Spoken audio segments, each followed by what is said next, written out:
Hello internet, welcome back to this channel.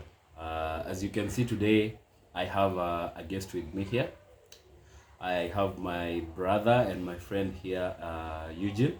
Eugene is a content creator, or rather a YouTuber. I will give him a minute to introduce himself, say who he is, what he does, and then after that we will jump in straight into today's content. So my brother, welcome. Hello guys, hope you're doing fine wherever you are.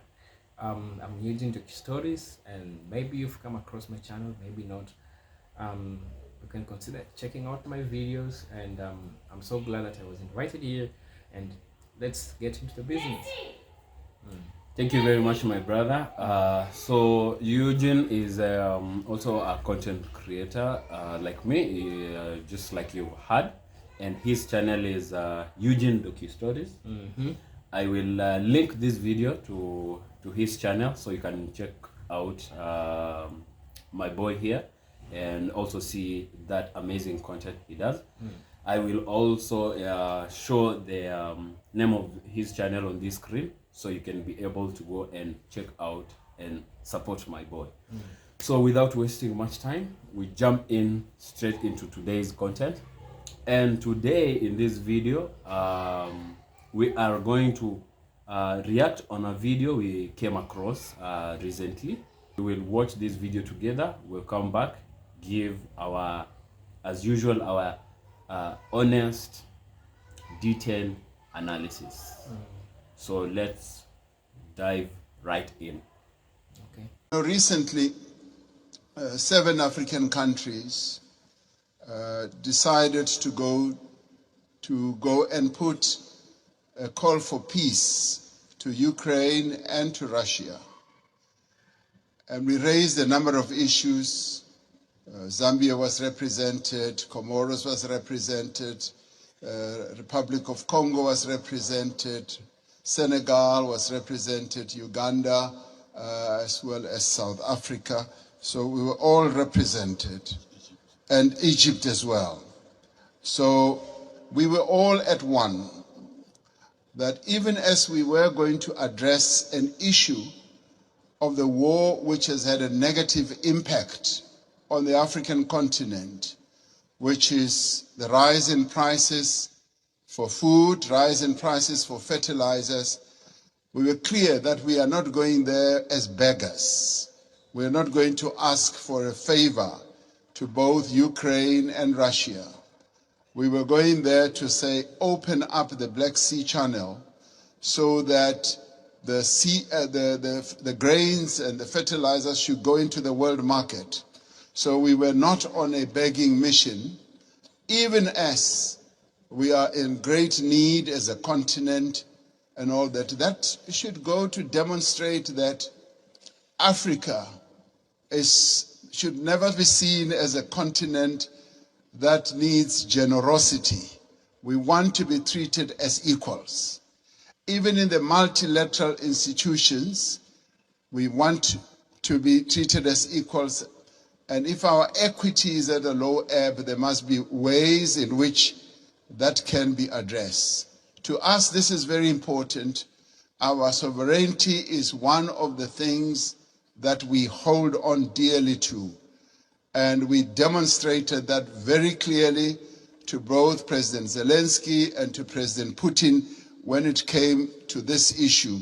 Even as there were suggestions that, yes, we can donate this, we can donate that, we said, we want you to release these grains and fertilizers to the world market so that the world can trade in these commodities and other issues we can handle in a different way. I wanted to make that point so that it should be understood where Africa has evolved up to. We want to be key players on the world stage, want to be key players even in the financial markets and in the MDBs. Now, these are the positive things. I do, Mr. President Macron, want us to address another issue which to us is a bit of a negative. You will have heard President Sisi talking about the 100 billion that was promised in Paris. President Sassou Nguesso yesterday as well also spoke about it at the dinner. Now, there is that issue that a number of the commitments that have been made have not really been fully lived up to. But before I get into details, let me immediately say that we recognize the many initiatives that have been put on the table, and a number of countries here have done so. Germany has gone out of the way to put a number of initiatives, and the US has also done a number of things. But there have been times when we felt like we were beggars. I played a key role as chair of the African Union during the COVID period. We felt like we were beggars when it came to vaccine availability, when we felt we needed access to vaccines, and the Northern Hemisphere countries had bought all the vaccines in the world, and they were hogging them. And they didn't want to release them at the time when we needed them most. And we felt like we were begging. And at times it felt like they would just be droppings from the table, that yes, we will give you that and that. And let me tell you something that generated a lot of resentment. We resented that, and it got worse when we said we want to manufacture our own vaccine. And when we went to the WTO, there was a lot of resistance, enormous resistance. And we kept saying, what is more important, life or profits by your big pharmaceutical companies?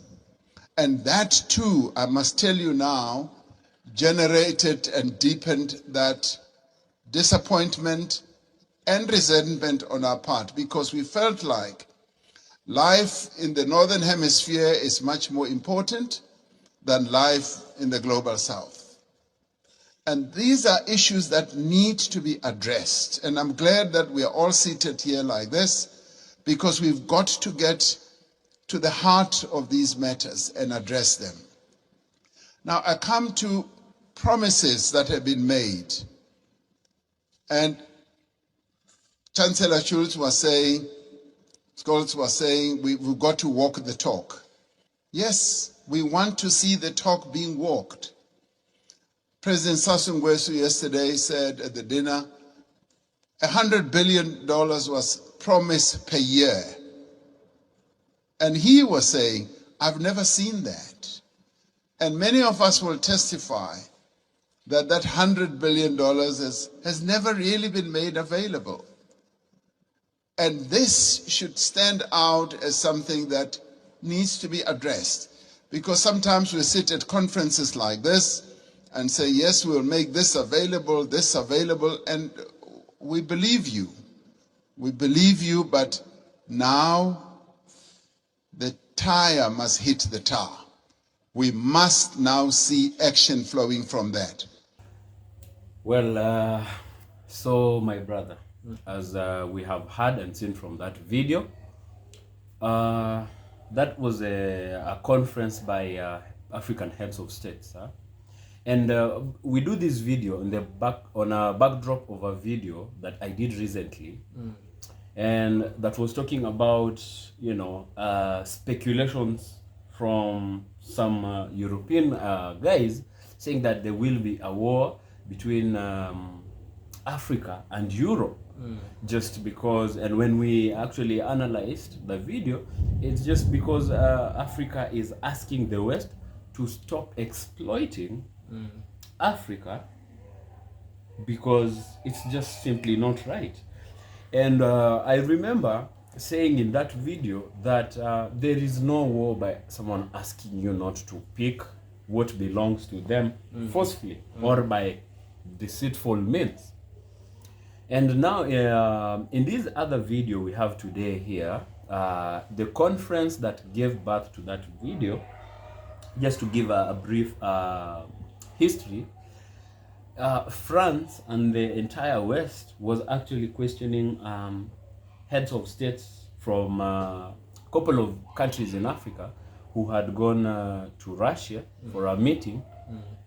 And they were questioning why they had gone to Russia, because we know what is happening in Russia today against Ukraine, and we know the stand of the West in whatever that is happening there. And in as much as the whole issue between Russia and Ukraine does affect the whole globe, Africa included, Yep.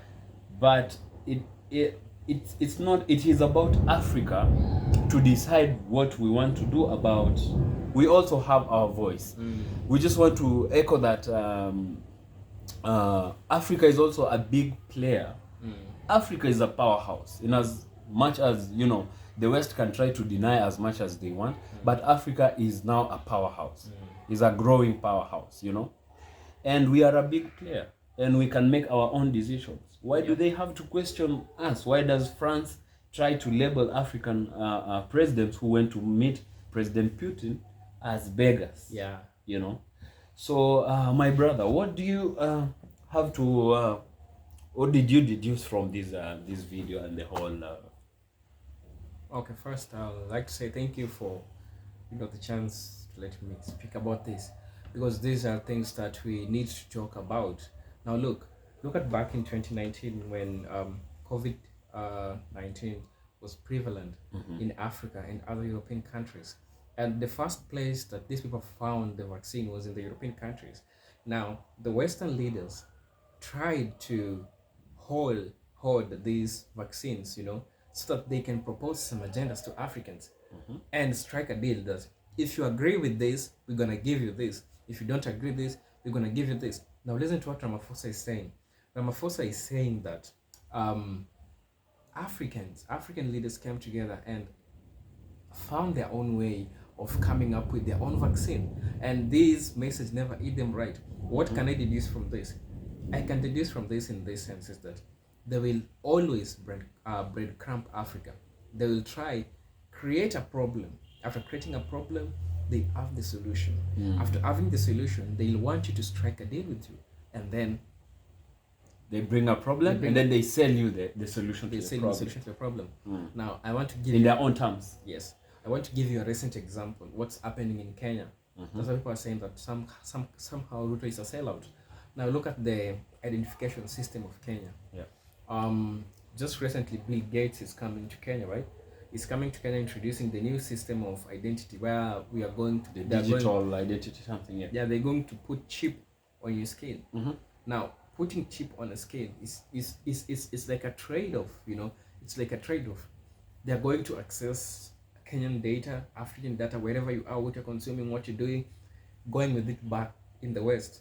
And you know that this is a lot of exposure that Westerners are getting from Africans, Okay, back to the context. There is something that always European powers have always to gain. There is no deal that they struck with you if it's fair. Yeah. It will always benefit the maximum as compared to you. We have seen this before. Let's give numbers. For example, we strike a deal with Russia.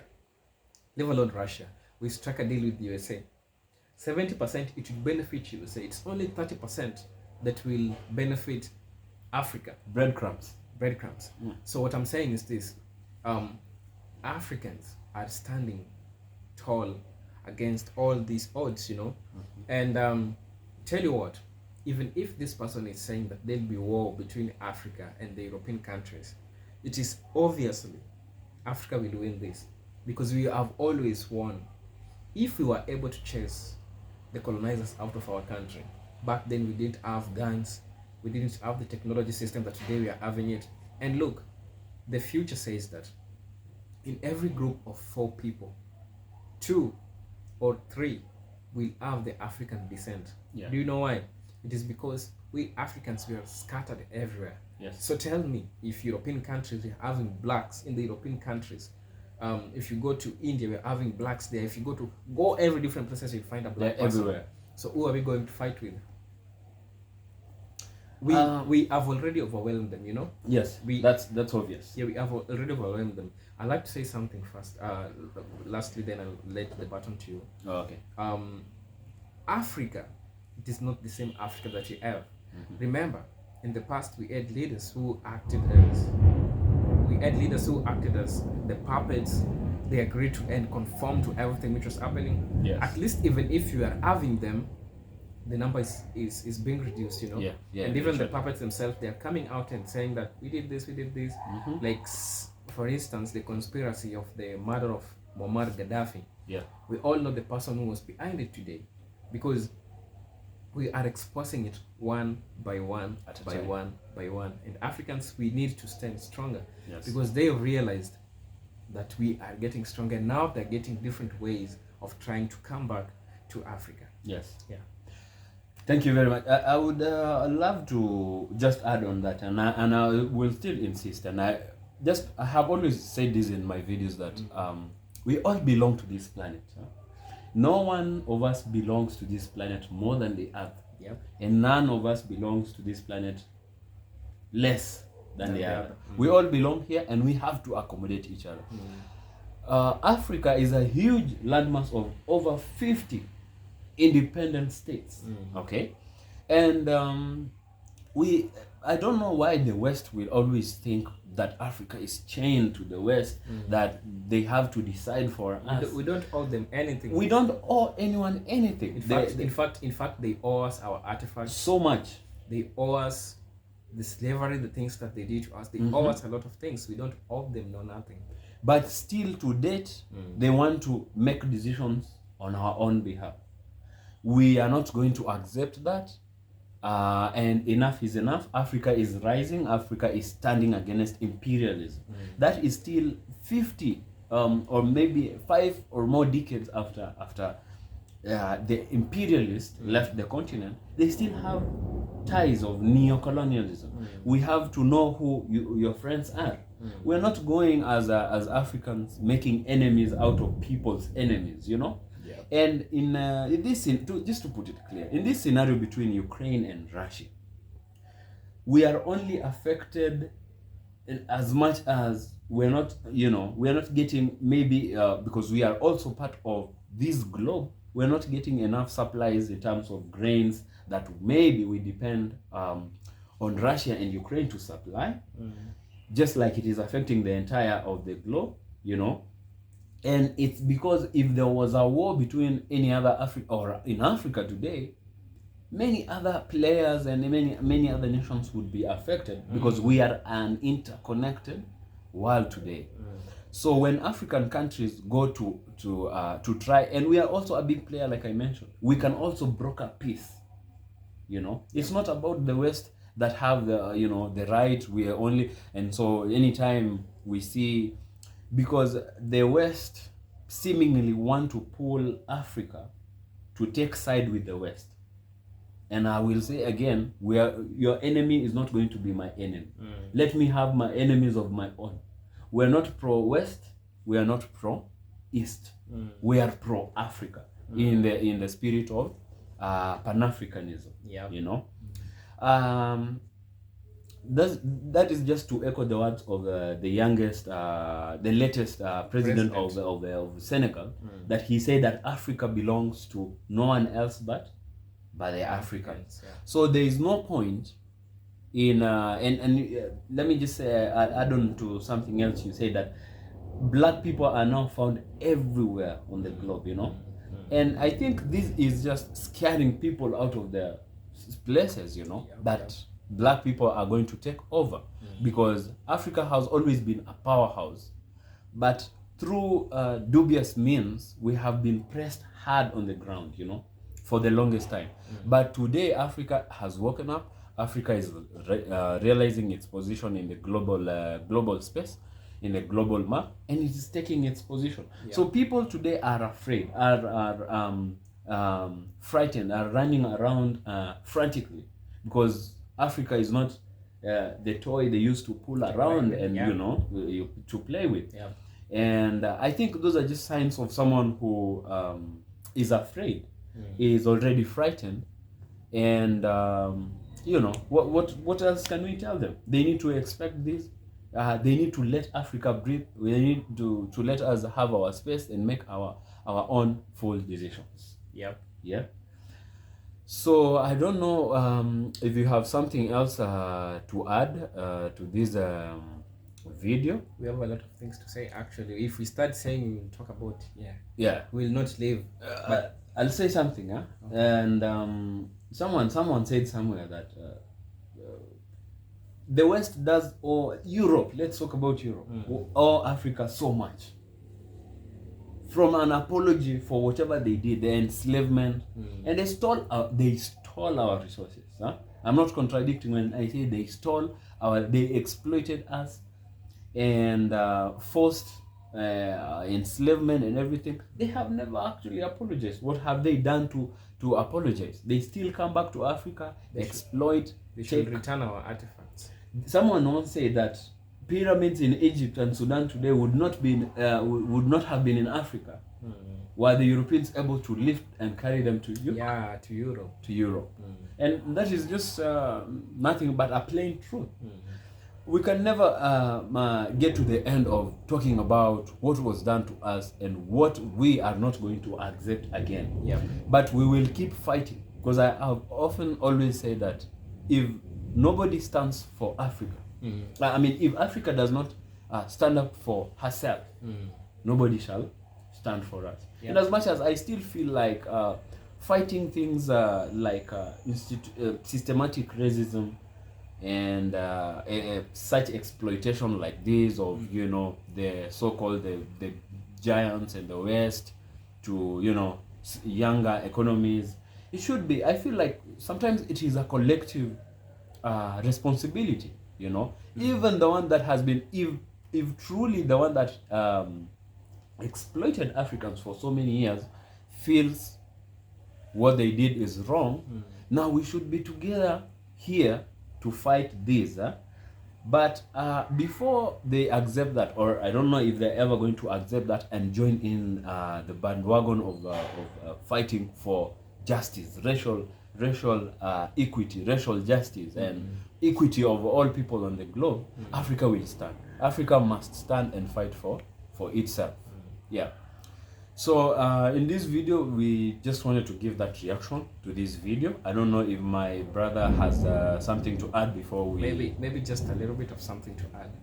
If you talk about the Europeans themselves coming to realization that they need to give Africans, or they need to show support to Africans about the things that have been done to them during all those times. And historically, Africans, people with African descent, we have faced a number of challenges based on the exposure that the Westerners have done for us.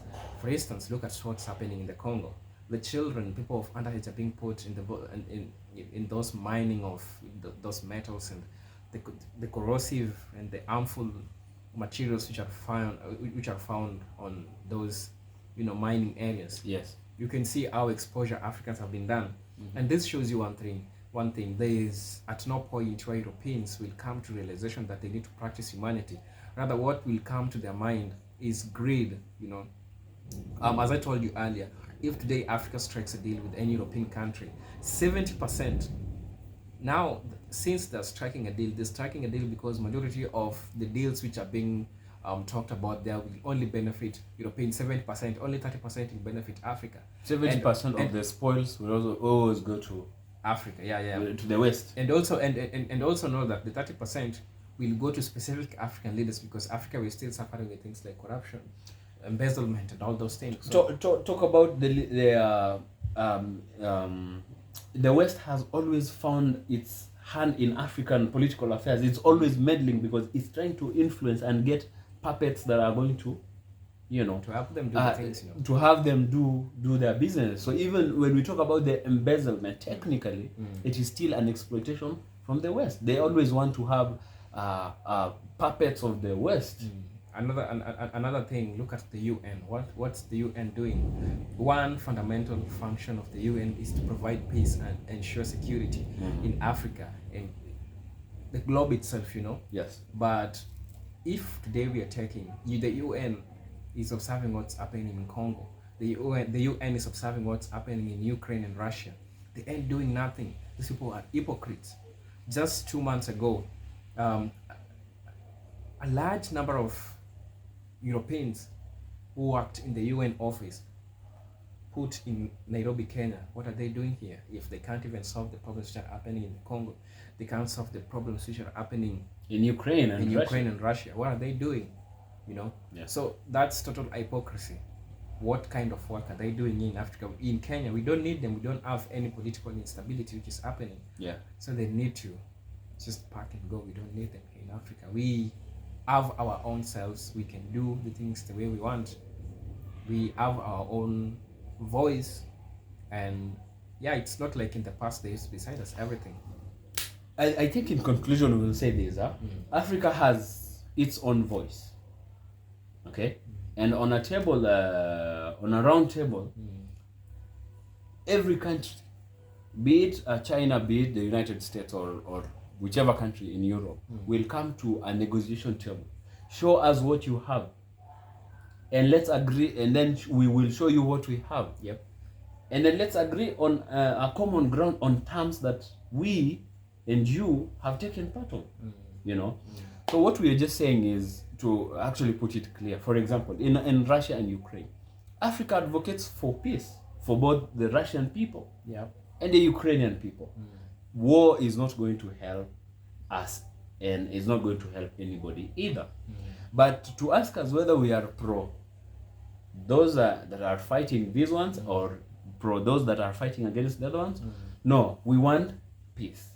As for Africa, in fact, we do not want to meddle in those affairs. Africa in itself has its own battles to fight. So let's fight our own battles.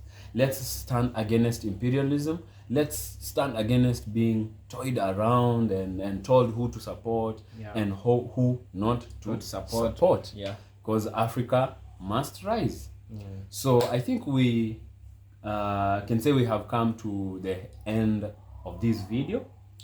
And before we end the video, I will once again remind you that this is my guest and my friend and my brother, Eugene. His channel is Eugene Docu Stories, as you will see on this screen. And you will also find the link to his channel on the description bio of this video. Please go and check out his amazing content, just like this, and support him as well. Yeah. So guys, we have come to the end of this video for now. Please consider giving this video a thumbs up, share this video, subscribe to this channel if you have not yet subscribed to this channel, and until next time, peace.